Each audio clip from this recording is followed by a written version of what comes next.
Hello, everybody, and welcome back to another episode of Tehillim Treasures, where we go through the entirety of Sefer Tehillim, from the beginning till the very end.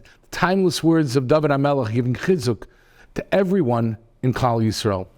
This episode is sponsored by Chazaq, who provides after-school programming and Sunday programming for over 15 different locations throughout the New York area. And they are helping children go to yeshiva. They have a special division called Public Schools to Yeshiva, PSTY program that has been very, very successful in transforming the lives of countless Yiddish Kinderlich.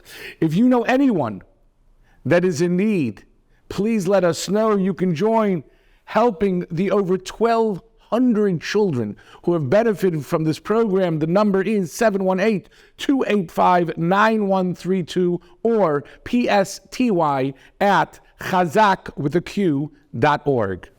This evening's episode is sponsored by chickensforshabbos.com, where chickensforshabbos.com is helping many families of Grushas, Agunas, and Melamdim who cannot afford basic needs.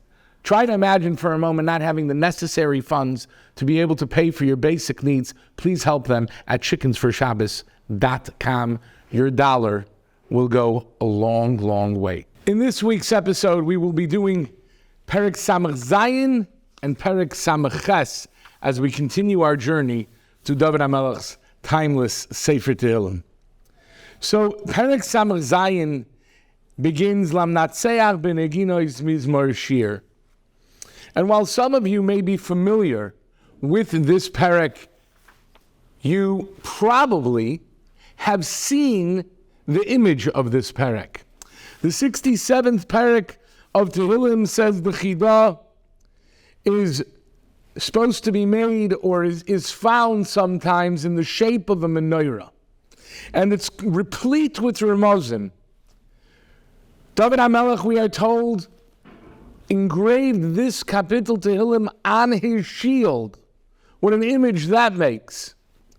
And he would think about its meaning as his enemies would fall before him. Now, Avudraham tells us that if somebody says this perek every single day, it's as if he has lit the menorah and greeted the Shekhinah. What a special perek of Tehillim. So, if you can imagine looking at this kapitel Tehillim and then imagining the way it looks, this is the way it will play out. You have the 7 psukim, besides the introductory verse, that represent the 7 branches of the menorah. The Beis HaMikdash had a menorah with only 7 branches, not 8. The 49 words represent the 49 decorative cups, balls, flowers, and candles of the menorah. The 4 words of the opening verse in this kapitel represent the 2 spoons and the 2 pans that were used to do the dishun of the menorah, to prepare the menorah and to clean it out. Needless to say, this perek shines like a menorah. And it's important for us to know that the name Elokim, even though this is a very, very small perek, the name Elokim is mentioned in this perek 5 times. Interestingly, the gematria of Elokim is 86. 86 times 5 is 430, representing the amount of years of Shibud Mitzrayim, the servitude of the Jewish people in Mitzrayim. Additionally, the term nefesh, which means the soul, is also gematria 430. So together we have nefesh, we have the 430 years of the Jewish people. The soul of the Jewish people is in servitude in Mitzrayim, and by reading this kapitel, we illuminate the darkness of Golos to be able to allow a Jew to shine even in his darkest moments. What a magnificent, magnificent explanation of this kapitel of Tehillim. Listen to the following story that brings out this message in a magnificent way. There was a woman, her name was Chaya, and she taught Russian students. Russian students who, unfortunately, most of them did not know much about Yiddishkeit. Even things such as Kashrus, Shabbos, Limud HaTorah, that was all foreign to them. Where do they know it from? They grew up in a communist country years ago, and there was very, very little Yiddishkeit. There was only people who learned in corners at the risk of getting caught and thrown in prison. And even though the little girls that she taught were very, very eager and thirsty to learn, there was one girl, her name was Svetlana. And Svetlana felt distant and detached from the class. And it bothered Chaya because she very much invested every ounce of her being into this class, and she wanted this girl to have her spark ignited as well. A few months into the school year was Hanukkah. And for the Hanukkah party, everybody came. All the children brought their parents, and their parents were happy to be able to experience Hanukkah in a beautiful way. For many years, none of them had experienced Hanukkah. Stalin had squashed the light and the beauty of Torah Judaism, and because of that, they had not celebrated Hanukkah. This was an opportunity for them to do so. Svetlana's parents didn't come. And Chaya went over to her, and she tried to show her some warmth, and she responded in a very cold manner. And she didn't blame her, because her parents weren't interested. She herself didn't seem interested.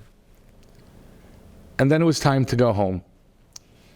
Chaya opened the door to the office and allowed Svetlana to call her parents to come pick her up. She was not trying to overhear the conversation, but she did. And on the phone with her father, she asked him, "Papa, would you light the menorah, please? Please light the menorah." And it seemed that normally she was the one that lit the menorah in her house. But because she was there at the party, she did not light the menorah. She wanted the menorah to be lit, and she begged her father. And Chaya's heart broke for her student as her student begged her father, "Please, please light the menorah." And finally it seemed as though she convinced him. And word by word she said, "Baruch Atah."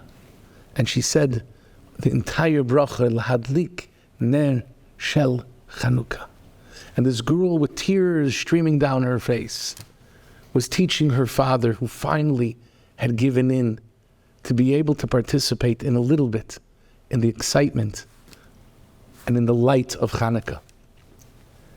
And the story doesn't yet have an ending, but Chaya whispered a prayer that one day this girl will be zoiche to be able to build her own home, and maybe, just maybe, her parents will return as well. Beautiful, beautiful explanation on this kapitel. We now move on to the next kapitel, Mizmor Samach. Lamnatzeach leDavid Mizmor Shir. And the 68th parak, which is a very long parak, covers the entire gamut of Jewish history, the history of the Jewish people, the ups, the downs, the highs, the lows, the glory, and the exiles. And there's one main point that is highlighted. It seems to be the centerpiece, and that is Matan Torah, the giving of the Torah.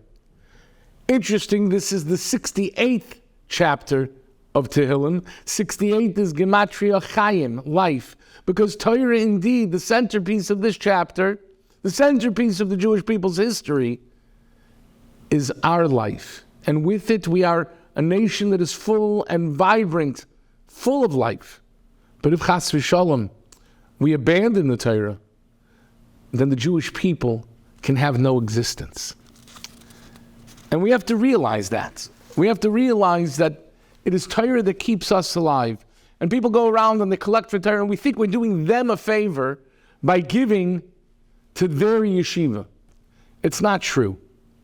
Perhaps the opposite is true. One day, Hillel Lichtenstein, who was known as Rav Hillel of Kolmei, he was only a bacher. And in those days, Bachrim did not have a dormitory to sleep in. He was a yeshiva bacher. And there was a family that was very kind, and this family took care of him. And then they would feed him, but he was always a reingetan in learning. He was always involved in his learning. And because of that, he wasn't always on time for the meal. And that was wrong of him. He should have been on time. And it aggravated the balabas very much. And he encouraged him to come on time. But again, one day, Reb Hillel came late. And he came at 4 o'clock. The meal, the main meal was served at lunch. The meal was long over.